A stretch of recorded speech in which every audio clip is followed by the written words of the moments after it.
સુરતમાં દિહેણ, પિંજરત, કુદિયાણા, સારોલી સહિતના અનેક ગામના ખેડૂતો પાણીને લઈ આક્રમક મૂડમાં જોવા મળી રહ્યા છે। ખેડૂત સમાજે ચીમકી ઉચ્ચારી છે કે પાણી નહીં મળે તો આવનારી લોકસભાની ચૂંટણીનો ખેડૂતો બહિષ્કાર કરશે।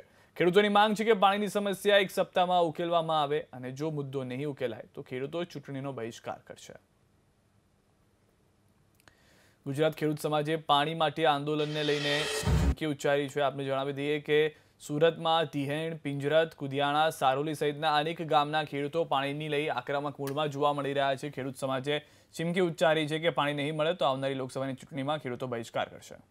ખેતી માટે પાણી નહીં તો આગામી લોકસભા ચૂંટણીનો બહિષ્કાર, આ નિર્ણય કર્યો છે ગુજરાત ખેડૂત સમાજે। આપણી સાથે દક્ષિણ ગુજરાતના ખેડૂતો ઉપસ્થિત છે, એમની સાથે ચર્ચા કરીએ।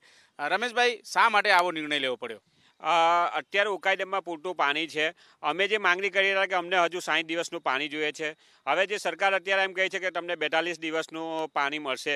અમે ઉગ્ર સચિવને પણ રજૂઆત કરી અને તેમને બધો જે ઉકાઈ ડેમમાં પાણી છે એ બધાની માહિતી આપી। જો આ અત્યારે પાણી હાલમાં આપવામાં નહીં આવશે તો અત્યારે જે ઊભા પાકો છે, જેવી કે શેરડી, શાકભાજી, એ બધાને નુકસાન થશે અને એક પાક નિષ્ફળ જશે એટલે ખેડૂત દેવાદાર બનશે અને પાયમાલ બનશે। જો આ પ્રમાણે અત્યારે અમને અઠવાડિયામાં પાણી નહીં આપવામાં આવે તો અમે લોકસભાની ચૂંટણી સુધીનો બહિષ્કાર સુધીનો કાર્યક્રમ અમે જલદ કાર્યક્રમ અમે આપવા જઈ રહ્યા। આપ જણાવો, આપના ખેતરમાં કયું રોપાણ થયું છે અને કેટલું નુકસાન થતું અત્યારે દેખાઈ રહ્યું છે પાણી વગર? ખરેખર ઉકાઈ ડેમ છે ખેડૂતો માટેના કપરા સમયમાં ખેડૂતોને મદદરૂપ થાય માટે બંધ બનાવેલો છે। અત્યારે ડેમમાં ખેડૂતોને પાણી આપી શકાય એવી સ્થિતિ છે, છતાં આ લોકો દિવસો લંબાવીને ખેતીના પાકને મોટું નુકસાન કરી રહ્યા છે। શેરડી જેવા પાકમાં પાણી ન મળવાથી વ્હાઇટ ફ્લાય અને એવા રોગો પણ આવે છે। અમારા બધા તેલ વિસ્તારમાં આવેલા ગામો છે એમાં ખારાશનું પ્રમાણ વધારે હોવાથી આ જો પાણી નહીં મળે તો શેરડીનો પાકમાં લગભગ 60% જેવો ઘટાડો થશે અને એથી ખેડૂતોને મોટું નુકસાન થશે। એટલે ખરેખર આ ખેડૂતોને જો મદદરૂપ ન થવાય તો અમે આવનારી ચૂંટણીમાં ઉગ્ર રીતે આ ચૂંટણી બહિષ્કાર કરીશું।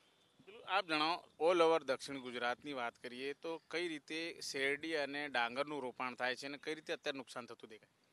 ચાલુ સાલે ડેમમાં પાણી ઓછું છે એવી સરકાર અને અધિકારીઓની રજૂઆતના કારણે કાંઠા વિસ્તારના ગામોમાં પશુપાલન માટે ઘાસચારો અને ઘઉંની વાવેતર કરેલું છે। અત્યારે આગળ એક પાણી મળેલું છે, હવે ઘઉંને બીજું પાણીની એટલી જરૂરિયાત છે કે જો એ પાણી આપવામાં નહીં આવશે, કુદરતી વાતાવરણ સારું છે કે ઠંડી પુષ્કળ પડવાથી ઘઉંનું વાવેતર એટલું ફાઇન છે। સરકાર વિચારી અને આમાં મારી ગણતરી મુજબ તો અધિકારી પોતે આની રીતે એ કરીને સરકારને ગેરમાર્ગે દોરવીને આ કામ કરતી નથી અને ખોટા પાણી નથી એવા બાએ કરીને અમે જે ડેટા મેળવ્યા છે એમાં પાણી આપી શકાય એ પરિસ્થિતિ છે અને અમારી માગણી ફક્ત 42 દિવસે આપવા અમે 10 દિવસ વધારીને 52-54 દિવસને તે 48-54 3 રોટેશન માગીએ છીએ અને અત્યારે જો પાણી આપી દે તો ઘઉંનો ઊભો પાક ખેડૂતોનો બચી શકે એવું છે અને પશુપાલનનો ચારો, ડાંગરનું વાવેતર તો પાણી જેને સગવડ હશે તે બનાવશે, પણ જે અત્યારે ઊભો પાક છે તેની પરિસ્થિતિ નથી સ્વીકારતા। એટલે આમાં અધિકારીઓ